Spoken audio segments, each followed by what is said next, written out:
सबको जय मसीह की। मैं रेवरेंड समीर छोटरा फिर से आपका धन्यवाद करता हूं और ब्लेसिंग टीवी यूट्यूब चैनल में आप सबका स्वागत करता हूं। मित्रों, आज परमेश्वर के वचन में से एक गहरी विषय पर हम लोग चिंतन मनन करेंगे। आज का जो हमारा विषय होगा, फिर से मैं आप लोग को कहना चाहता हूं, आज का जो हमारा विषय है, क्या हम विश्वास में दृढ़ और मजबूत हैं।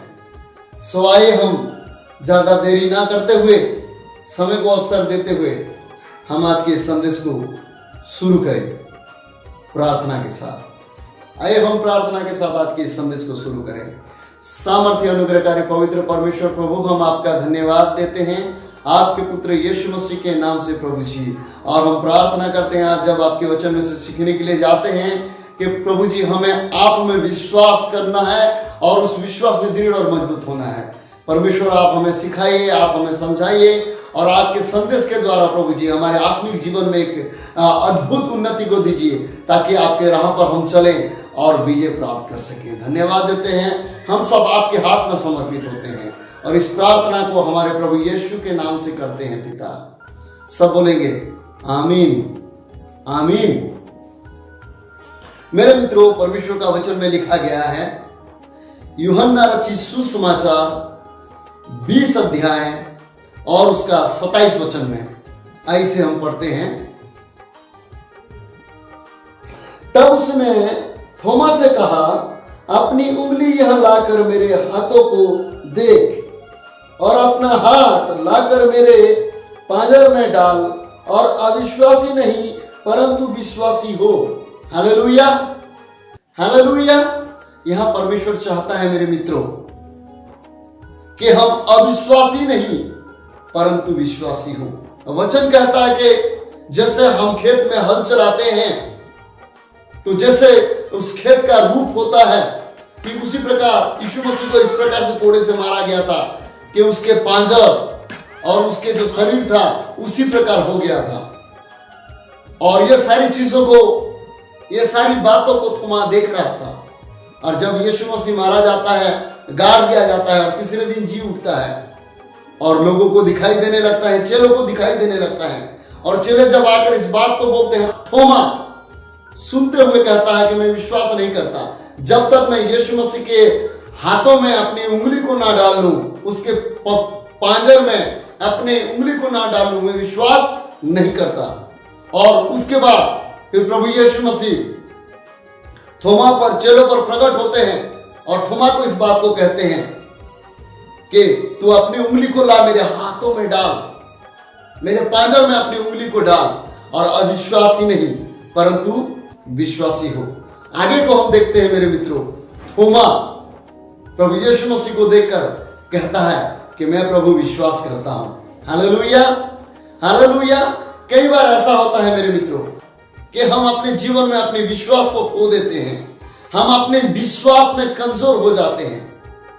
परंतु आज हम परमेश्वर के वचन में से सीखेंगे, पवित्र आत्मा हम सबको सिखाएगा कि हमें हमारे विश्वास में दृढ़ होना है और मजबूत होना है। लिखा गया है परमेश्वर के वचन में, इब्रानियों के पत्री 11 उसका 6 वचन में, और विश्वास बिना परमेश्वर को प्रसन्न करना अनहोना है, क्योंकि परमेश्वर के पास आने वाले को विश्वास करना चाहिए कि वह है और वह अपने खोजने वाले को प्रतिफल देता है। हालेलुया। सो आपको और मुझे पहले विश्वास करना होगा। अपने विश्वास को दृढ़ करने के लिए क्या विश्वास करना होगा? वहां लिखा गया है कि वह है, परमेश्वर है। इस बात को आपको और मुझे विश्वास करना होगा। हालेलुया। लेकिन एक सवाल मेरे मन में है, हो सकता है आपके भी मन में हो, कि अगर परमेश्वर है तो वो है कहां? आइए हम यशायाह नबी के पुस्तक 41 उसका 10 वचन को देखेंगे। वहां पे लिखा गया है, मत डर, मैं तेरे साथ हूं। हालेलुया। मेरे मित्रों, मेरे परमेश्वर के लोगों, वह परमेश्वर कोई पहाड़ में नहीं है, वह परमेश्वर और कोई जगह पे नहीं है, परंतु वो हमारे साथ है। हालेलुया। बल्कि पहला कुरिन्थियों 3:16 और 6 का 19 में लिखा गया है कि हम परमेश्वर के आत्मा का मंदिर है, हम परमेश्वर के मंदिर है, वो हमारे अंदर में है, वो हमारे साथ में है। हालेलुया। इस बात में तो हमें विश्वास करना है और दृढ़ और अटल रहना है। आमीन। हालेलुया। यदि हम इस बात पर विश्वास करते हैं कि परमेश्वर हमारे साथ है, मेरे मित्रों, हम हर एक परिस्थिति में अपने विश्वास में दृढ़ रह सकते हैं, अटल रह सकते हैं। चाहे आंधी आए, चाहे तूफान आए, चाहे रोग आए, बीमारी आए, सताव आए, हम हमेशा अपने विश्वास में दृढ़ और मजबूत रह सकते हैं। क्योंकि हमारा विश्वास क्या है? हमारा विश्वास यह है कि परमेश्वर हमारे साथ है, हमारे अंदर है। हालेलुया। मैं आप सबको मेरे जीवन में, मेरी सेवकाई के जीवन में एक जो कहानी हुआ है, एक घटना हुआ है, उस गवाही को मैं आज आप लोग के साथ बांटना चाहता हूं। ये लगभग 2011 या 12 का बात है, जब हम सेवकाई में थे। गुरुवार की शाम एक बार हमने जमशेदपुर टाटा नगर में एक जगह है धाकड़ी, वहां पे शाम के समय हम लोग प्रार्थना करने के लिए गए थे। हमारे साथ और कुछ सहयोगी लोग थे। एक नया परिवार में जिनके घर में गए थे, उस बहन का नाम था मीना। उस बहन का नाम मीना है और हम उसके घर में प्रार्थना कर रहे थे। उस समय में उस बहन को दुष्ट आत्मा पकड़ा, और दुष्ट आत्मा पकड़ा तो वो अजीब हरकतें करने लगा, चिल्लाने लगा, और वहां पे माहौल गर्म होने लगा। लोग, उस बस्ती के सारे लोग एकजुट हो गए, वहां पे आने लगे और हमारे विरोध करने लगे, हमें धमकी देने लगे, यदि तुम इस घड़ी प्रार्थना बंद नहीं करोगे, यहां से नहीं जाओगे, तो हम तुम्हें मारेंगे, पीटेंगे। और हम किसी तरह से वहां प्रार्थना किए और उस वक्त वो बहन शांत हो गई और वहां से हम लोग चले गए। रविवार का दिन आया। रविवार को वो बहन चर्च आई और वचन आराधना हुआ, फिर वचन का संदेश खत्म हुआ। जैसे हम चर्च में वचन के बाद रोगी बीमारियों के लिए प्रार्थना करते हैं, वैसे हमने उनके लिए प्रार्थना की। और जब प्रार्थना करने लगे, उस समय में फिर से उस दुष्ट आत्मा उस पर प्रकट हुआ और जोर जोर से चिल्लाने लगा और अपनी हरकतें दिखाने लगा। तब उसको, उस दुष्ट आत्मा को डांटा गया। तो उस बीच में दुष्ट आत्मा बड़ी जोर से हंसने लगा। जब हंसने लगा तो उससे पूछा गया कि तुम क्यों हंस रहे हो?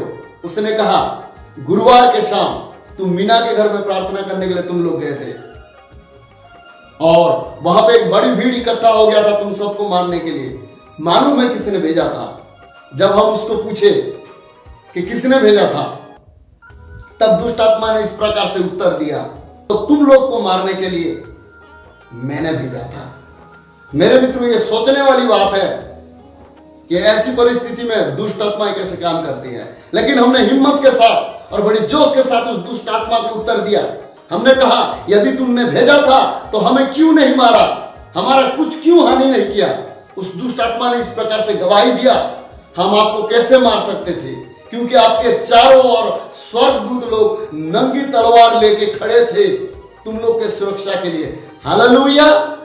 मेरे मित्रों, हमने इस गवाही में सुना और देखा कि परमेश्वर हमारे साथ रहता है। हालेलुया। केवल आपको और मुझे विश्वास करना चाहिए। इब्रानियों की पुस्तक 11 उसका 1 वचन में लिखा गया है, विश्वास आशा की हुई वस्तु का निश्चय और अंध की वस्तु का प्रमाण है। हम वो परमेश्वर को देख नहीं सकते,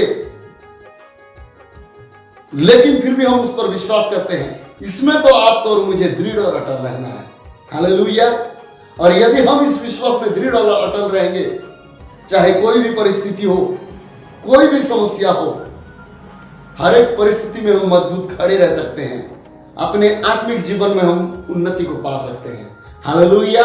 मरकुस रचित सुसमाचार 4 अध्याय उसका 35 से लेकर 41 वचन तक, वहां पे लिखा गया है मेरे मित्रों, जब यीशु मसीह और उसके चेले नाव पर बैठकर झील के उस पार जा रहे थे, उस बीच यीशु मसीह पीछे गद्दी में नाव में सो गया और उस बीच में एक बड़ी आंधी और तूफान आने लगी। इतने बड़े बड़े लहरें उठने लगी कि उस पानी से डोंगा हिलने लगा, नाव हिलने लगा, डूबने लगा। ऐसे में उसके चेले लोग डर गए, घबरा गए और वे यीशु के पास आकर बोलने लगे, हे गुरु, क्या तुम्हें हमारा चिंता नहीं? हम नाश हुए जाते हैं और तू आराम से सो रहा है। इस बीच यीशु मसीह खड़े होते हैं, आंधी को डांटते हैं, तूफान को आज्ञा देते हैं और वे दोनों शांत हो जाते हैं। हालेलुया। और इस बीच में अपने चेलों से प्रभु यीशु मसीह एक सवाल करते हैं, तुम क्यों विश्वास में कमजोर हो? क्या तुम अब तक विश्वास नहीं करते हो? हालेलुया। चेले लोग वास्तव में घबरा गए थे, वे डर गए थे, वो भूल गए थे कि जो 5000 लोगों को 5 रोटी 2 मछली में से खिलाया था, उनके आंखों से जो बहुत सारी अद्भुत कार्य को देखे थे, वो सब भूल गए थे। उन्होंने परिस्थिति को देखकर, वह जीवित परमेश्वर प्रभु यीशु हमारे साथ है जो मुर्दे को जिंदा करता है, वो भूल गए थे और उन्होंने अपने विश्वास को खो दिया था। इसीलिए आज आपको और मुझे घबराने की आवश्यकता नहीं। चाहे कोई भी बीमारी हो, कोई भी वायरस हो, आपको और मुझे डरने की आवश्यकता नहीं, क्योंकि जो प्रभु यीशु मसीह चेलों को आंधी और तूफान से बचाया, वो यीशु मसीह आज आपके और मेरे साथ है मेरे मित्रों।